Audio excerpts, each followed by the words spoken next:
Buyurun. Bu il hansı bəstəkarın muzika filmçisidir? Bu il daim bəstəkarımız Üzeyir Hacıbəyli 141. Göbləyi çəkilmiş. Allah sizdən sorsun. Bu il hansı bəstəkarın muzika filmçisidir?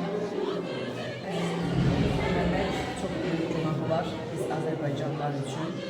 Bu il şərq dünyasının duhası, şərq dünyasının ən böyük bəstəkarı, dünya şöhrətli Üzeyir Hacıbəylinin müzikasını dinləyəcək.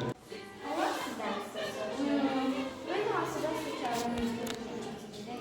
Bu il dahi Azərbaycan bəstəkarı Üzeyir Hacıbəyovun 140 illiyi qeyd olunur. Allah sizdən sorsun. Bu il hansı bəstəkarın muzika filmçisidir? Bu il Azərbaycanın böyük bəstəkarı olan Üzeyir Hacıbəyli. Allah sizdən sorsun. Buyur qızım. Bu il hansı bəstəkarın muzika filmçisidir? Üzeyir Hacıbəyli. Allah sizdən sorsun. Bu il hansı bəstəkarın muzika filmçisidir?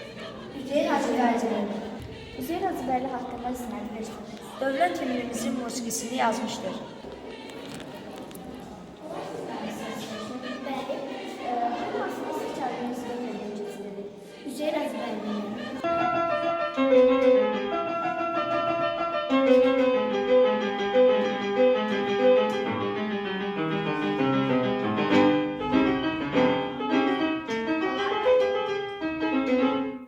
Buyur qızım. Məktəbdə apardığımız sorğu yerinə yetirildi və nəticəsi çox yaxşı keçdi. Çox sağ ol qızım. Gedə bilərsən. Siz sağ olun.